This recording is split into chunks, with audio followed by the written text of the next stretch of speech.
টকাটো যিসকলে ভাল কামত লগাব তেওঁলোকক আমি আকৌ 25,000 টকাকৈ আমি দিম।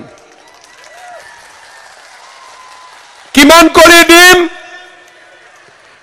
কৰি দিম লাষ্টৰ ভালে কওক। আজি 10,000 টকাটো যিসকলে ভাল কামত লগাব তেওঁলোকক পিছত আমি আৰু 25,000 টকা দিম। আৰু 25,000 টকাটো যোনে ভাল কামত লগাব তেওঁলোকক আমি আৰু 50,000 টকা আমি দিম। মহিলাসকলে গ্ৰুপৰ লগতে ব্যক্তিগতভাৱেও আৰু বেছি কাম কৰিবলৈ সুবিধা পাব নেকি? অৰ্থাৎ আমাৰ গ্ৰুপটো চলি থাকিব আৰু গ্ৰুপৰ লগতে আমি নিজাকৈও কিবা নহয় কিবা এটা উৎপাদনমুখী কামৰ লগত জড়িত হ'ম। আমাৰ গোটেই অসমত গ্ৰুপত থকা মহিলাৰ সংখ্যা হৈছে 30 লাখ, অলপ বেছিয়ে হ'ব যদি আমি নগৰ অঞ্চলৰ গ্ৰুপখিনিও ধৰি লওঁ। আৰু ৰংখাঙত আমাৰ কিমান 19,000। 19,000 গ্ৰুপ মানে 19,000 মহিলা মানে আমাৰ গ্ৰুপ কিমান 1,900টা। 1,900টা আমাৰ গ্ৰুপ আছে আৰু এই গ্ৰুপত মহিলা আছে 19,000।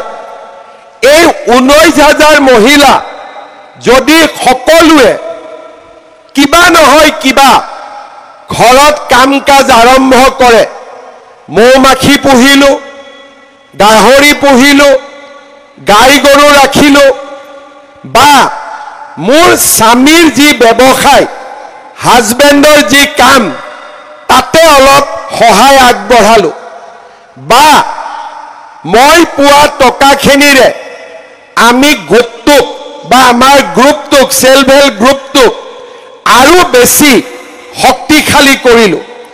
যিয়ে নকৰো কিয় যদি এই 19,000 মহিলা আমি যদি উদ্যমী কৰিব পাৰো বা তেওঁলোকক যদি ব্যক্তিগতভাৱেও আগবঢ়াই লৈ যাব পাৰো, 19,000টা পৰিয়ালৰ জীৱন পৰিৱৰ্তন হ'ব পাৰে।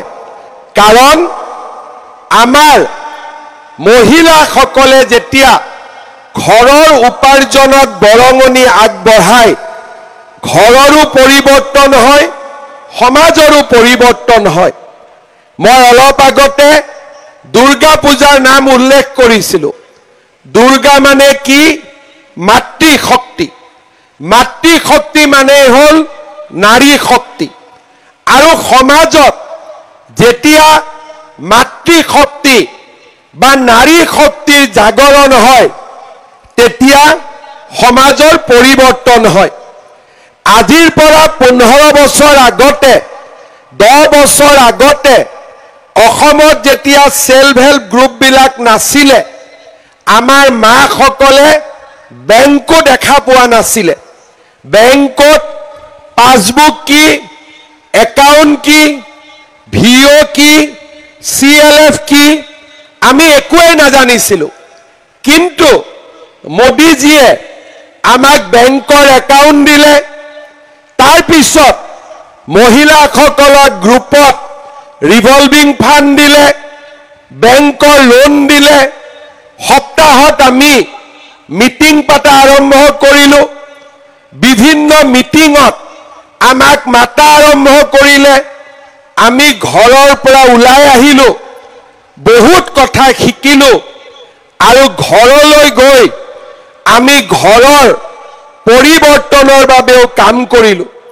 আমি যেতিয়া বাহিৰত ওলাই আহিলোঁ আমি বুজি পালোঁ যে মোৰ ল'ৰাটোক মই শিক্ষিত কৰিব লাগিব, তাক মই স্কুলত এডমিশ্যন দিব লাগিব, তাক মই পঢ়ুৱাব লাগিব। আমি যেতিয়া বাহিৰত গ'লোঁ ঘূৰি আহি আমি বুজি পালোঁ যে আমাৰ মহিলাসকলেও আমাৰ পুৰুষসকলক ঘৰ চলোৱাত সহায় কৰিব লাগিব।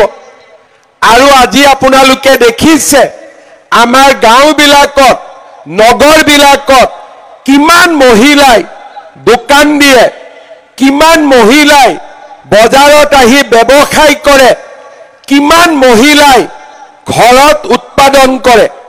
আমাৰ মহিলা আগতে যি মহিলা ঘৰৰ ভিতৰত আছিলে সেই মহিলাই এতিয়া ঘৰৰ নেতৃত্ব লৈছে আৰু ল'ৰা ছোৱালীয়ে স্কুলৰ পৰা অহাৰ পিছত ঘৰত পঢ়িছে নে নাই, স্কুলত নম্বৰ পাইছে নে নাই, ইমানবিলাক কাম আমাৰ মহিলাসকলে কৰিবলৈ আৰম্ভ কৰিল।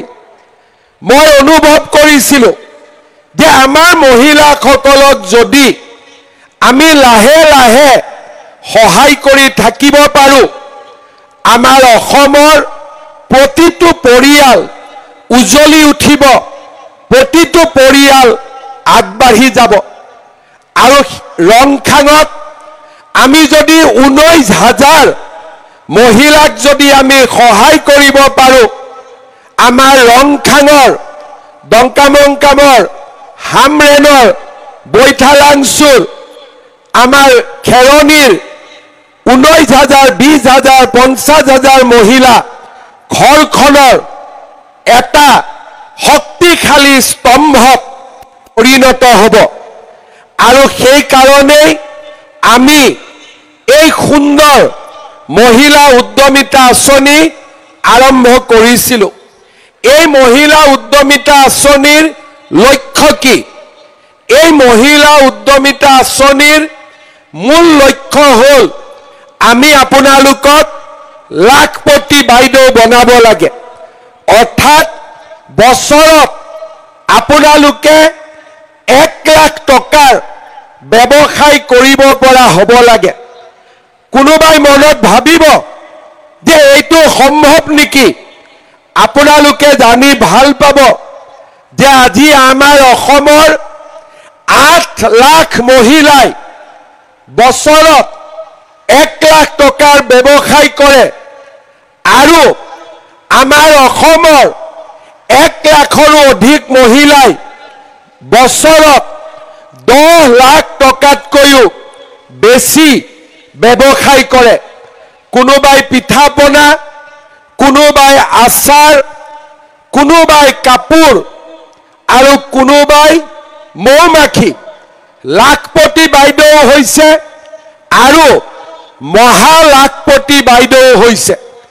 আমাৰ মনত ইচ্ছা যে আমাৰ ৰংখাঙত আমি 19,000 লাখপতি বাইদেউ বনাব লাগে আৰু আগলৈ গৈ আমি আপোনালোকক মহা লাখপতি বাইদেউ বনাব লাগে।